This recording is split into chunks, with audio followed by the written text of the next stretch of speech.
here with Jen Mounts, and we are getting ready for the U.S. Darts Masters as we speak. It's the calm before the storm.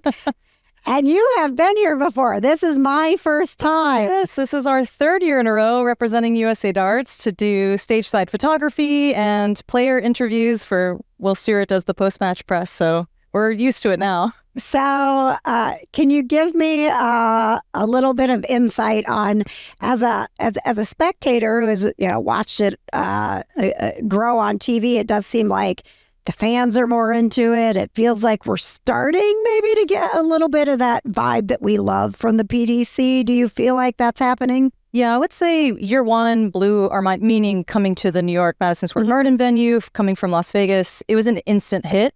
The crowd was absolutely insane. And we've been to the match play last July in Europe, so we have a bit of experience now of understanding really what does that crowd feel like.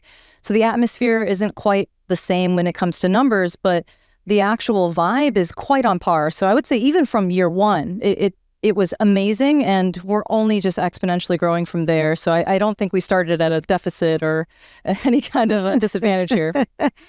There's always an interesting story behind how did you get into darts, especially in North America. You talk to these PDC players, and it's ingrained in their culture. Like, of course I play darts. Like it's a part of what we do. How did you, Jen, get into this world of darts and end up here? I would say most people get introduced by a friend or family member. And so that was true for me. Both my parents played darts in the 90s, and I didn't really know anything of it as a child. But once I hit 21, then my mom's bar was kind of starting to struggle, a bit of a dive bar. And we realized, we could just join these darts leagues. So we learned this term, and I played 3 leagues in a week and just instantaneously got hooked. It's one of those skill-based sports where you can get good really fast, and I like that sort of a thing. So didn't need quite a lot of discipline or exercise or anything. You can just get right into it, and I've been kind of obsessed ever since. And we're growing the sport in North America, but obviously I'm excited as a woman that gets to be a part of this, seeing you also sort of on the front lines. We need to get more people excited about this, but we want to get more women into it as well.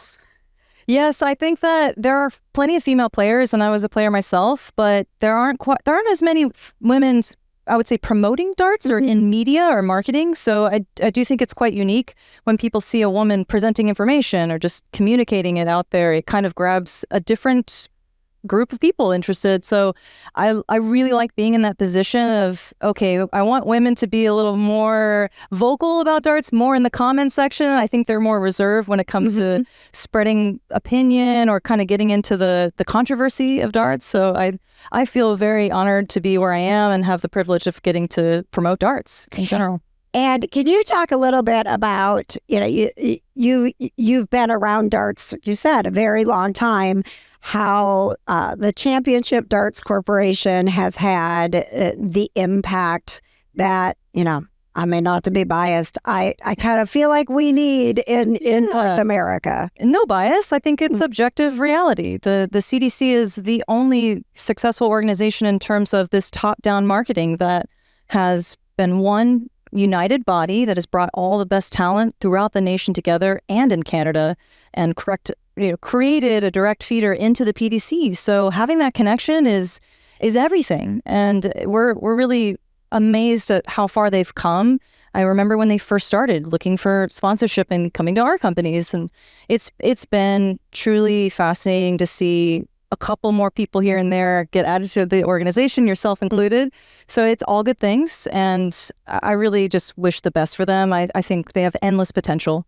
And let's talk about USA Darts and all that you do. How can people find you, and tell us about, your goals in growing the sport? Yeah, we have really simple goals. So essentially, we want to legitimize American darts in the eyes of the rest of the world, and we want Americans to care about the rest of the world as well. So bringing those two things together, the UK and Asian market together with the United States, because we've been very in our own bubble, in our own world, and people just don't understand there's such incredible talent here. and they don't understand that it's not soft tip that's holding people back. It's just having these organizations like the CDC to actually pull the best talents together. So USA Darts, we purchased the brand in 2020 and hired Will Stewart and developed a bit of a huge broadcasting sensation out of him. And we've traveled the nation and the world broadcasting the best darts that we can put out there for matches for people to watch. So our social media is at USA Darts. Very easy. Facebook, YouTube, TikTok, all the platforms. And our simple goal is to just be able to get on the level of the rest of the world and bring everyone together, meaning finding the best talent, actually creating an opportunity for people to hit a 9-darter, to actually capture that on camera and get to know the players and promote them as best we can as well. Jen, thank you so much for spending a little bit of time with us today. And thank you for being an amazing woman representing USA Darts and bringing more people to the sport. Thanks for having me.